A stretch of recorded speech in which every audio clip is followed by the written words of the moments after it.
नमस्कार।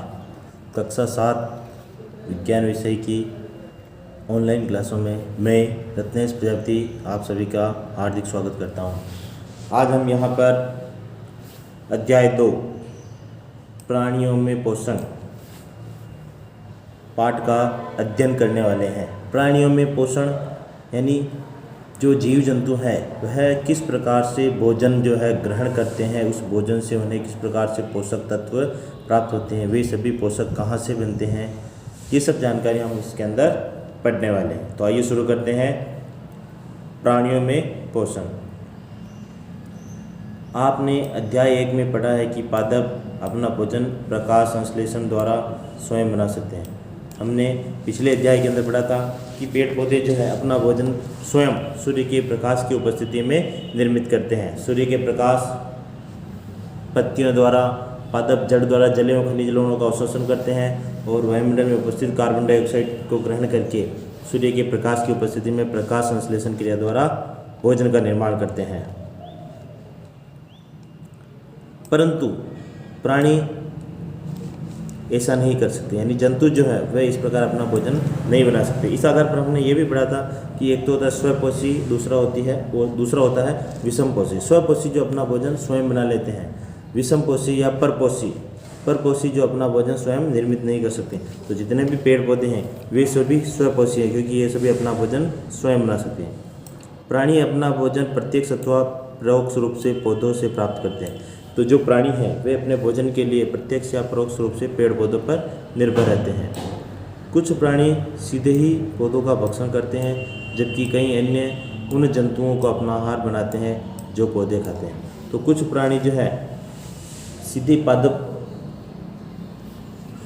को खाते हैं तथा कुछ प्राणी ऐसे होते हैं जो पादप को खाने वाले जंतुओं को खाने का काम करते हैं। वे पादप को नहीं खाते, यानी जो चारा होता है उसको नहीं खाते, वो सीधे जंतुओं को खाते हैं। तो प्रत्यक्ष या परोक्ष रूप से किसी न किसी रूप से वह पेड़ पौधों पर निर्भर रहते हैं। कुछ जंतु पौधे एवं जंतु दोनों को खाते हैं। कुछ जंतु जो है पौधे एवं जंतु दोनों को खाते हैं। याद रखिए, मानव सहित सभी जीवों को वृद्धि करने के लिए, शरीर को स्वस्थ एवं गतिशील बनाए रखने के लिए खाद्य पदार्थों की आवश्यकता होती है। जैसा कि हम जानते हैं कि मनुष्य जो है, मनुष्य सहित सभी जीव जिनको जीवित रहने के लिए, शरीर को स्वस्थ बनाए रखने के लिए, गतिशील बनाए रखने के लिए खाद्य पदार्थों की आवश्यकता होती है।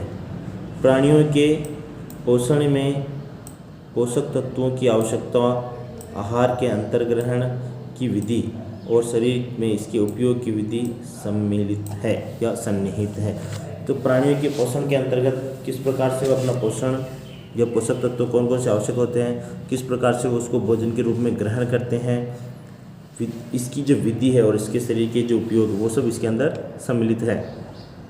आप कक्षा 6 में पढ़ चुके हैं कि खाद्य भोजन में अनेक संघटक होते हैं, स्मरण कीजिए। तो पिछले अध्याय में हमने पढ़ा कि भोजन के अंदर कार्बोहाइड्रेट, प्रोटीन, वसा, विटामिन, खनिज, लवण, आहारी रेशे आदि प्रकार के तत्व उपस्थित होते हैं जिनकी शरीर को आवश्यकता होती है। कार्बोहाइड्रेट जैसे कुछ संघटक जटिल पदार्थ बनाते हैं या जटिल पदार्थ होते हैं। अनेक जंतु इन जटिल पदार्थों का उपयोग सीधे इसी रूप में नहीं कर सकते, अतः उन्हें सरल पदार्थों में बदलना आवश्यक है। जैसा कि आरेख द्वारा दिखाया गया है कि जटिल खाद्य पदार्थों का सरल पदार्थों में परिवर्तित होना या टूटना विखंडन कहलाता है और इस प्रक्रम को पाचन कहते हैं। ये एक चित्र दे रखा आपने को कि जटिल पदार्थ जो है शरीर के अंदर जब प्रविष्ट होता है तो वह टूटकर छोटे छोटे पदार्थ के रूप में परिवर्तित हो जाता है। तो इसी प्रकार हम एक परिभाषा बना सकते हैं कि भोजन का जटिल अणुओं से सरल अणुओं में परिवर्तित होने की जो क्रिया है उसे हम पाचन कहते हैं। अब इसके अंदर किस प्रकार जटिल अणु जो हम भोजन ग्रहण कर रहे हैं वो जटिल अणु हो। डायरेक्ट अगर हम भोजन को चबाएं नहीं तो अपने भोजन का जो पाचन है मुख से ही प्रारंभ हो जाता है। जैसे हम उसको तोड़ना प्रारंभ करते हैं तो वहीं से भोजन का पाचन प्रारंभ हो जाता है। फिर लार के अंदर जीभ के द्वारा जो लार स्रावित होती है वह भोजन के अंदर मिलती है। तो इस प्रकार जो भोजन की पाचन की क्रिया है वो मुख में लेने से ही प्रारंभ हो जाती है। तो इस प्रकार जटिल अणुओं को सरल अणुओं में बदलने की जो क्रिया है वो पाचन कहलाती है। अब हम इसके आगे के विस्तार से अध्ययन करते हैं।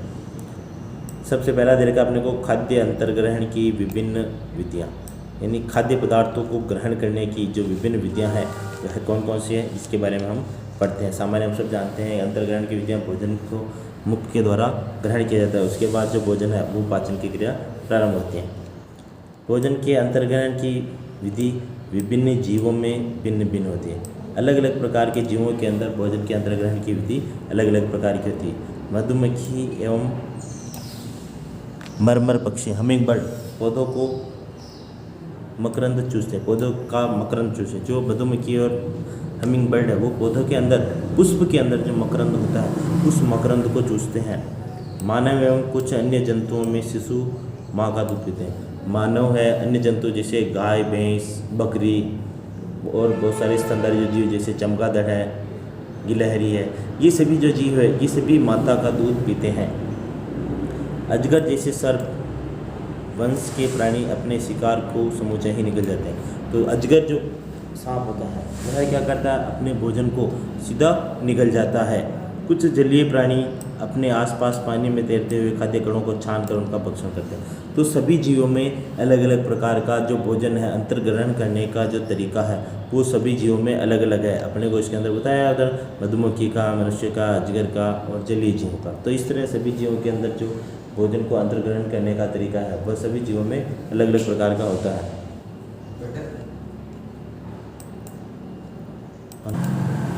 जिसे कुछ उदाहरण अपने को दे रखे हैं, जंतुओं के नाम दे रखे सारणी के अंदर, आहार का प्रकार दे रखा है और आहार की विधि दे रखी कि कौन सा जंतु किस प्रकार का आहार ग्रहण करता है और उसके आहार ग्रहण करने की विधि क्या है। तो अलग अलग विधियों द्वारा जो जंतु है वो अपने भोजन को ग्रहण करते हैं।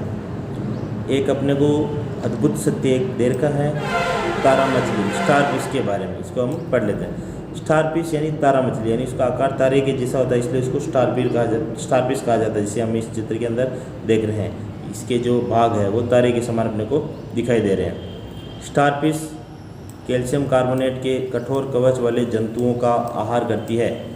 कवच खोलने के बाद यह अपने मुख से अपना आमाशय बाहर निकालती है तथा जंतु के कोमल भागों को खाती है। आमाशय वापस शरीर में चला जाता है तथा आहार धीरे धीरे पचता है। तो इसके अंदर जो भोजन की क्रिया है यह क्या करती है, इसके चारों ओर कैल्शियम कार्बोनेट का कवच होता है और इस कवच को खोलती है, उसके बाद अपने मुख से अपने आमाशय को बाहर निकालती है। जैसे ही कोई जीव उसके संपर्क में आता है तो उसको निगल जाती है और उस आमाशय को अपने शरीर में वापस ले जाती है। तो इस प्रकार अलग अलग जीवों में भोजन की क्रिया भी अलग अलग प्रकार की है। प्रेक्षण सारणी 2.1 आप देखेंगे कि सारणी के नीचे लिखी गई खाद्य अंतर्ग्रहण की विधियाँ उन विधियों का वितरण लिखने में सहायक है जिससे जंतु भोजन को अंतर्ग्रहण करते हैं, यानी किस तरीके से भोजन को ग्रहण किया जा रहा है। तो अपने को आहार की विधियाँ देखी है, जैसे छिलना, चबाना, काटना, पकड़ना, निगलना, साइपने, स्पंजी, चूषण आदि। ये सभी अलग अलग प्रकार की विधियाँ हैं। इन सभी विधियों के द्वारा जो जीव है अपने अपने तरीके से भोजन को ग्रहण करते हैं। इसके बाद जो अपना अगला बिंदु है मानव में पाचन, जो हम अपने नेक्स्ट वीडियो के अंदर पढ़ेंगे। तब तक के लिए धन्यवाद।